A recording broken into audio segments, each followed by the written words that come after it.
कभी किसी पक्षी को घोंसले की नींव बनाते देखा है? अथक परिश्रम करके तिनका तिनका बिटोर कर वो पक्षी अपना घोंसला बनाता है, अपनी संतान के लिए एक सुरक्षित घर बनाता है।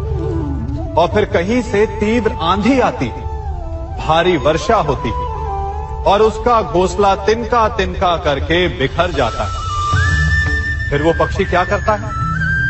वो रोता नहीं, ना ही विलाप करता है। वो बिना विलंब करे फिर से अपना घोंसला बनाना प्रारंभ कर देता है और सफलता पाता है। फिर हम क्यों छोटी छोटी असफलता से भयभीत होकर परिश्रम करना छोड़ देते हैं? एक बात सदा स्मरण रखिएगा, हर वृक्ष कुल्हाड़ी की एक मार से नीचे नहीं गिरता, हर चट्टान घन के एक प्रहार से नहीं टूटती। सफलता पाने के लिए अनावरत परिश्रम करना ही मात्र एक मार्ग है। स्वीकारण, सत्य का स्वीकारण मनुष्य के लिए बहुत ही महत्वपूर्ण है। जब तक मनुष्य सत्य को स्वीकार नहीं करता, उसे असत्य से लड़ने की शक्ति प्राप्त नहीं होती। जब आप भोजन करते हैं तो क्या होता है? आपका पेट स्वीकारता है कि वो भर चुका है और आप भोजन करना बंद कर देते हैं। जब आपको निद्रा आती है तो क्या होता है? आपका मन स्वीकारता है कि आपका शरीर थक चुका है और उसे विश्राम की आवश्यकता है। उसी प्रकार जब आपको किसी व्यसन को रोकना हो तो आपको स्वीकारना पड़ता है कि बहुत हो चुका, चाहे वो लालच हो या मदिरापान। उस व्यसन का त्यागना तभी प्रारंभ होता है जब आप ये स्वीकार कर लेते हैं कि आप उस व्यसन के बंधक हैं। हम में से ऐसा कोई नहीं जिनकी परछाई उनसे दूर रहती। हमारी परछाई सदैव हमारे साथ रहती है। कदाचित हमारी परछाई हमारे कर्मों के फलों का संकेत है।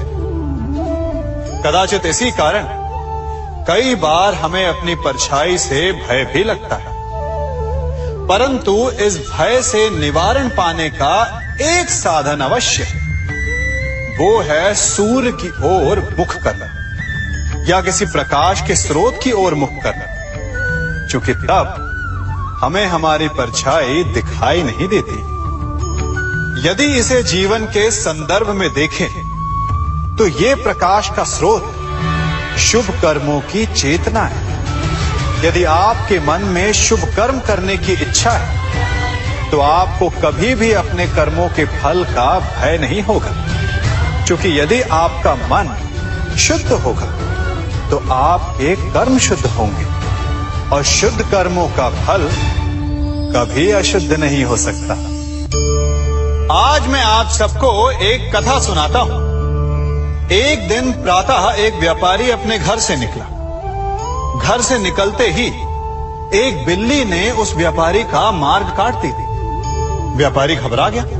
वो फिर से घर लौट गया और शुभ घड़ी की प्रतीक्षा करने लगा। और जब वो पुनः अपने घर से निकला तब वो वाहन जा चुका था जिससे राजा तक पहुंचकर उसे भेंट देनी थी। राजा को भेंट नहीं मिली। राजा क्रोधित हो गए। राजा ने उस व्यापारी का व्यापार बंद करवा दिया। इस कारण व्यापारी क्रोधित होकर घर पर अपनी पत्नी से लड़ बैठा।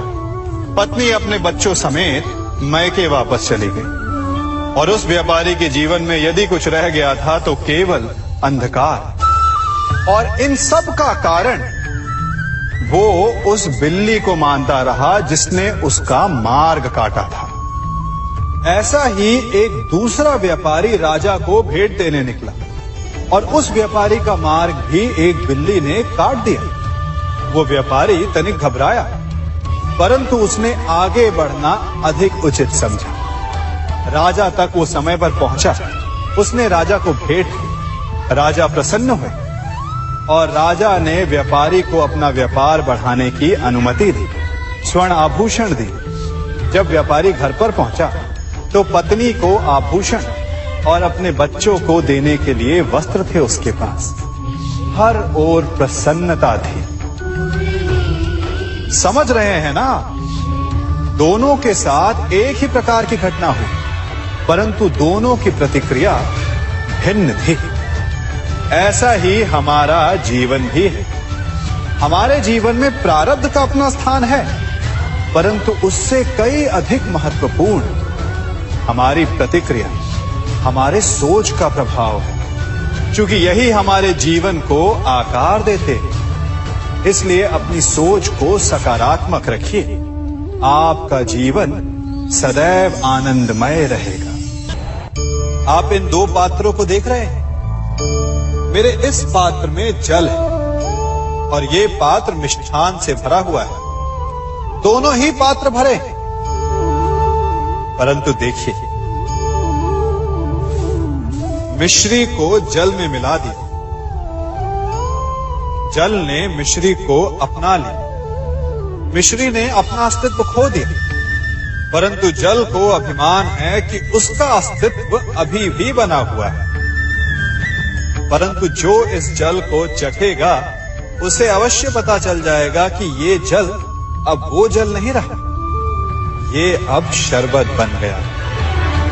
हमारा त्याग, हमारे बलिदान भी ऐसे ही होते हैं। जो इस बात को अनुभव करते हैं वो समझ सकते हैं कि कैसे हमने समय की धारा को बदल दिया। जो बलिदान देते हैं उनका अस्तित्व कभी नष्ट नहीं होता, अपितु उनका बलिदान संसार में कुछ ना कुछ परिवर्तन अवश्य लाता है। हम सभी कभी ना कभी, कहीं ना कहीं अपने जीवन में यात्रा अवश्य करते हैं। हमारी यात्रा में कभी पक्के रास्ते आते हैं तो कभी कच्चे रास्ते। पक्के रास्ते मनुष्य बनाता है और कच्चे रास्ते जानते हैं कैसे बनते हैं? चलते चलते बन जाते हैं। जब लोग एक स्थान से जाते हैं तो पैरों के दबाव से नीचे की घास कुचल जाती है। बार बार उस मार्ग से जाने से धीरे धीरे मार्ग स्वतः ही बन जाता है। और यही जीवन है, यही नियति है। जब आपके जीवन में आपको मार्ग ना मिले तो रुकिए नहीं, आगे बढ़ते रहिए और आपके पैरों के दबाव से मार्ग स्वतः ही बन जाएगा।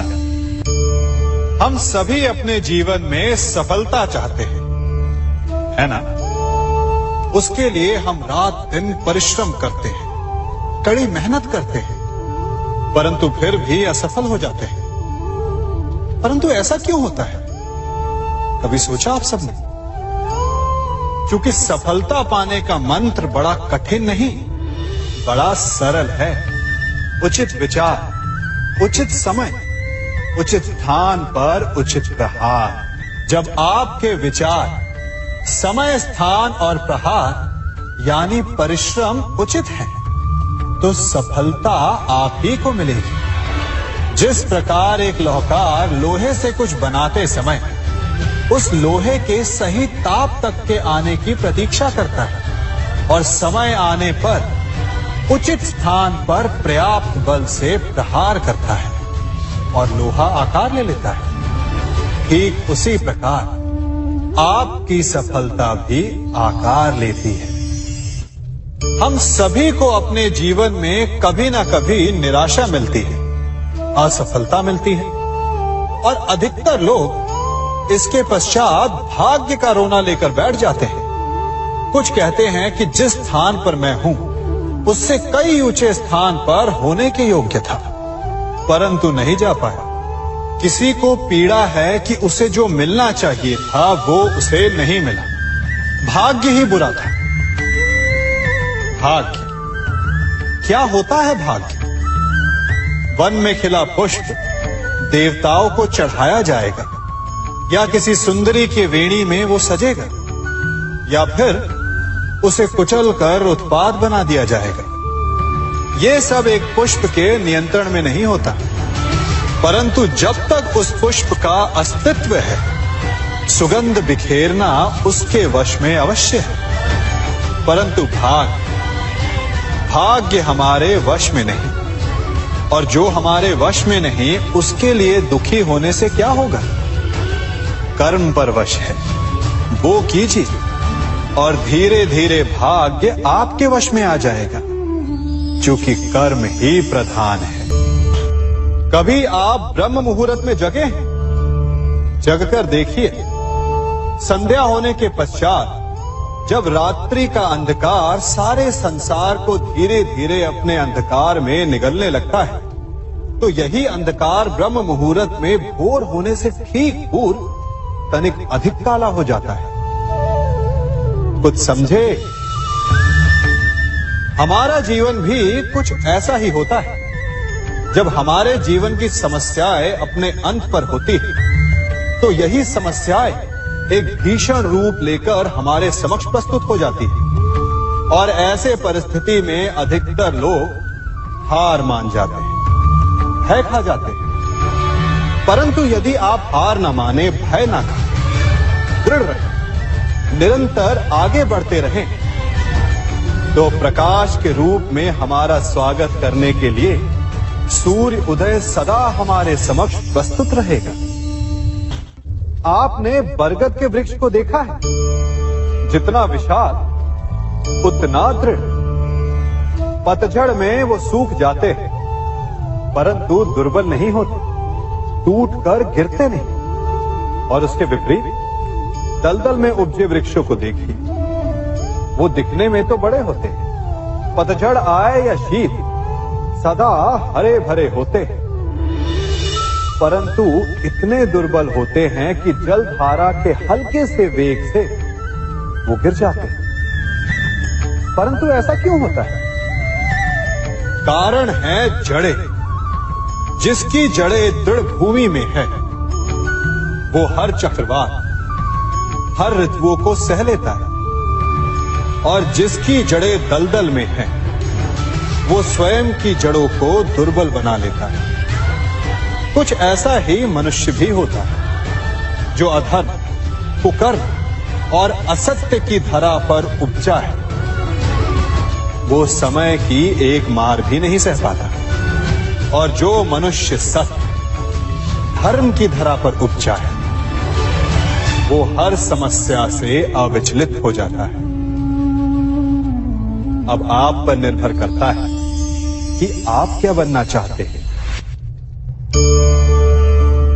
हमारे जीवन में मित्र और शत्रु बड़ा महत्व रखते हैं। यदि गंभीरता से सोचा जाए तो ऐसा कोई क्षण नहीं जब हम अपने मित्रों के बारे में ना सोचते हो, या फिर अपने शत्रुओं के बारे में। हमारा हर कार्य या तो हमारे मित्रों के हित के लिए होता है, या फिर हमारे शत्रुओं के अहित के लिए। हम हर स्थान या तो अपने मित्रों के साथ होते हैं, या फिर अपने शत्रुओं के साथ। कोई नहीं चाहता कि उनका शत्रु प्रसन्न रहे। हर कोई अपने शत्रु को नष्ट कर देना चाहता है, और ऐसा करने के लिए वो हर संभव प्रयास करता है। उसे आर्थिक, मानसिक और शारीरिक हानि पहुंचाने का प्रयास करता है। परंतु यदि मैं आज आपको ऐसा मंत्र सिखाऊं जिससे आप अपने शत्रु को सदा के लिए नष्ट कर दे तो, और वो मंत्र है मित्र बनाना। अपने सभी शत्रुओं को अपना मित्र बना लीजिए, और आपके सारे शत्रु स्वतः ही समाप्त हो जाएंगे। मैं क्या कर रहा हूं?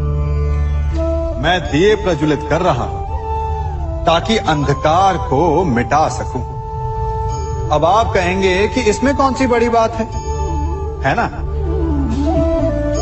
परंतु इसमें महत्वपूर्ण बात समझने के लिए यह है कि मैं क्या नहीं कर रहा हूं, और मैं अंधकार नहीं कर रहा हूं। क्योंकि अंधकार को मिटाने के लिए प्रकाश का अस्त्र तो उठाना ही पड़ता है।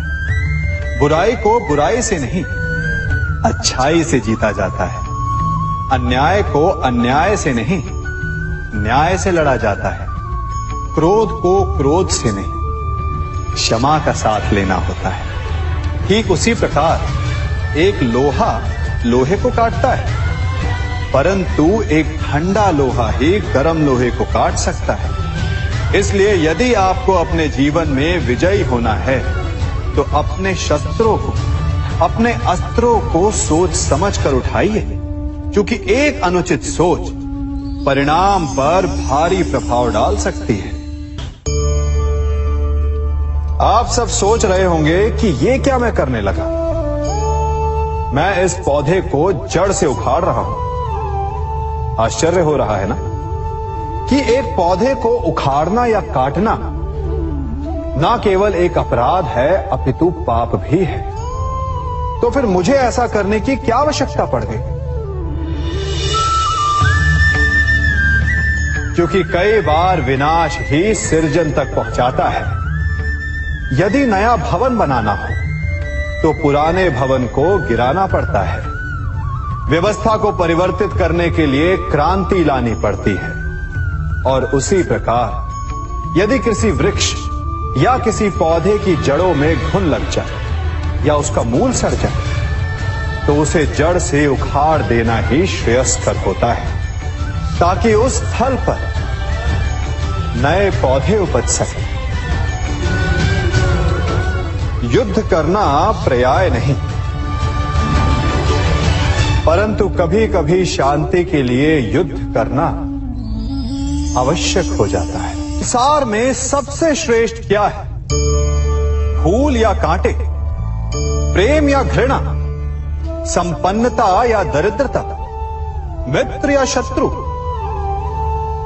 बताइए। अब आप भी कहेंगे कि भला ये कोई पूछने की बात हुई? अवश्य फूल, प्रेम, संपन्नता और मित्र ही श्रेष्ठ है। परंतु क्या आपने अपने जीवन में कभी सोचा है कि हर एक भाव, हर एक वस्तु, हर एक घटना का एक गुण धर्म होता है?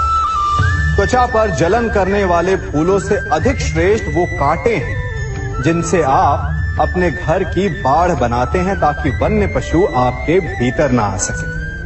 वो प्रेम श्रेष्ठ नहीं जो आपको अंधा, लोभी, पक्षपाती बनाता। वो घृणा श्रेष्ठ है जो आपको नया मार्ग दिखाते। वो संपन्नता श्रेष्ठ नहीं जो आपको कृपण बनाते, मद्दांध बनाते। वो दरिद्रता श्रेष्ठ है जो आपको जीवन में परिश्रम करने की शिक्षा दे। कुविचार देने वाले, बुरा मार्ग दिखाने वाले मित्रों से अधिक श्रेष्ठ वो शत्रु होते हैं जो हमें जीवन का लक्ष्य दे दे। इसलिए अपने जीवन में हर वस्तु, हर भाव, हर घटना के गुण धर्म को पहचानिए और उसके पश्चात अपना चयन कीजिए। स्वर्ण। हम सभी को अपने जीवन में स्वर्ण से कभी ना कभी कुछ ना कुछ थोड़ा या अधिक मोह होता ही है ना? परंतु क्या आपने कभी सोचा कि स्वर्ण को प्राप्त कैसे किया जाता है? जब भूमिगत खदानों से स्वर्ण को निकाला जाता है तब वो एक पाषाण की भांति होता है। ऐसा पाषाण जिससे आप किसी को भी मार सकते हैं, परंतु उसे आभूषण के रूप में स्वयं के शरीर पर धारण नहीं कर सकते। यदि उसे आभूषण बनाना है तो उसे लंबी यात्राएं करनी होती है। उस पाषाण को पिघलना होता है। सुनार के हथौड़ी की अनेकों चोटें खानी पड़ती है। फिर काट छाट और उसके पश्चात जाकर वो ऐसा आभूषण बनता है जो हमें वर्षों तक, सदियों तक लुभाता रहता है। इसलिए यदि आपको समय पर विजय पानी है तो स्वयं के निर्माण पर समय देना होगा। हम सभी सुनते आए कि जो वीर होता है, साहसी होता है, शौर्यवान होता है, उसके समक्ष सारा संसार झुकता है। वीर भोग्य वसुंधर। परंतु वीरता है क्या? शौर्य क्या है? साहस क्या है? साहस युद्ध नहीं, वीरता विजय नहीं, शौर्य कभी ना गिरना नहीं।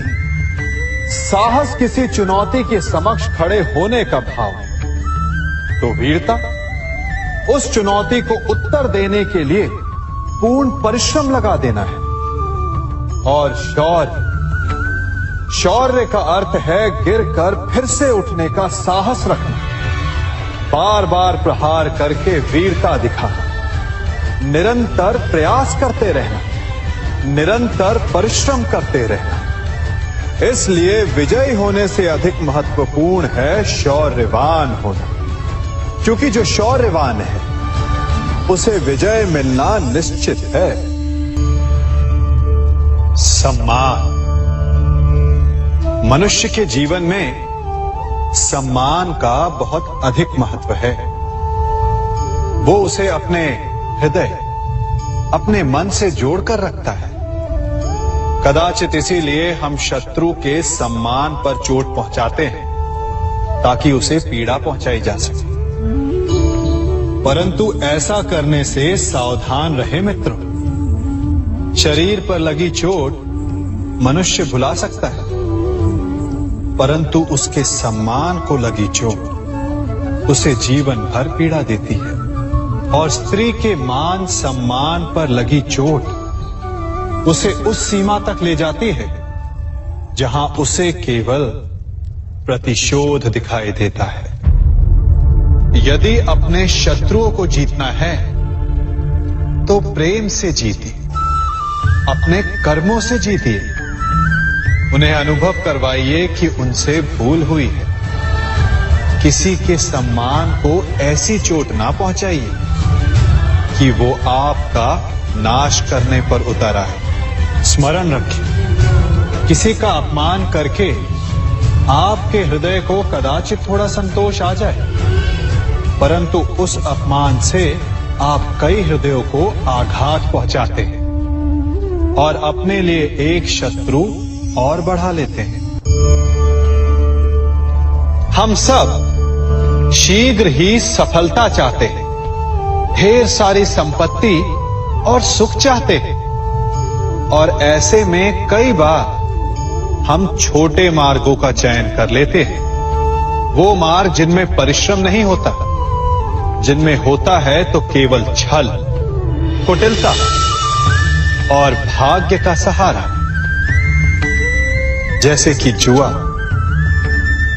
कोई जुए के खेल में धन लगाता है, कोई दांव लगाता है और ये भूल जाता है कि जुआ ऐसा दलदल है कि जिसमें एक बार गिरे तो सर्वनाश से पहले निकलना असंभव है। यदि आप जीते तो और जीतने की भूख बढ़ जाएगी, और यदि आप कुछ हार बैठे तो उसे पुनः पाने के लिए आप फिर से खेलेंगे। मनुष्य को ये आभास ही नहीं होता कि अपनी संपत्ति के साथ साथ वो अपनी मानवता, अपने संस्कार, अपना धर्म और अपना उत्तरदायित्व तक सभी जुए की भेंट चढ़ा देता है। इसलिए कुछ पाना है तो परिश्रम से पाओ। यदि कुछ जुए में जीता तो वो उतना शीघ्र ही खो दोगे, चूंकि उसे परिश्रम से पाया नहीं गया है, और उसकी रक्षा करने के लिए आपके मन में स्वाभाविक प्रयास भी नहीं होंगे। क्षमा बढ़न को चाहिए, छुट्टन को उत्पाद। क्षमा इस संसार में शांति का, सुख का मूल आधार है। क्षमा आपके मन से प्रतिशोध और शत्रुता जैसे भावों को समाप्त करती है। परंतु क्या हर स्थान पर क्षमा आवश्यक है? क्या प्रत्येक का अपराध क्षमा करने के योग्य होता है? नहीं। कभी कभी उसे क्षमा करके हम उस व्यक्ति को और बड़ा अपराध करने की प्रेरणा देते हैं,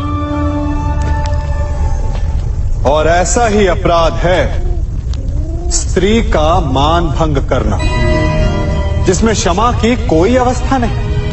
यदि सिंह भूल से गाय के बछड़े का अखेट कर ले तो उसे क्षमा किया जा सकता है, परंतु यदि वो नरभक्षी हो जाए तो उसके केवल दो स्थल होते हैं, या तो पिंजरा या फिर मृत्यु की गोद। कुछ परिस्थितियों में क्षमा के स्थान पर दंड देना आवश्यक होता है, क्योंकि ये दंड का भय ही है जो लोगों को वो अपराध करने से रोकता है। संसार में सबसे बड़ा क्या है? अभिमान और बाहुबल या विश्वास और आस्था? निश्चित रूप से बाहुबल के महत्व को नकारा नहीं जा सकता। मनुष्य अपने बाहुबल से पर्वत को मैदान बना सकता है, सागर सुखा सकता है, मरुस्थल में नदियां बहा सकता है, परंतु बाहुबल को सहारा होता है विश्वास का। यदि मन में विश्वास ना हो तो बाहुबल किसी काम का नहीं। वो कौन सा बल है कि मोर आकाश की ओर ताकते हैं? वो विश्वास ही तो है जिसके कारण वर्षा होती है और दोनों की प्यास बुझती है। परंतु जब पाप के बाहुबल का सामना धर्म के विश्वास से होता है तो बाहुबल हार जाता है और जीतता है विश्वास। विजय होती है आस्था की। यदि आप सत्य के मार्ग पर चल रहे हैं और आप अपने इष्ट में आस्था रखते हैं तो किसी भी पापी का बल आपका कुछ नहीं बिगाड़ सकता।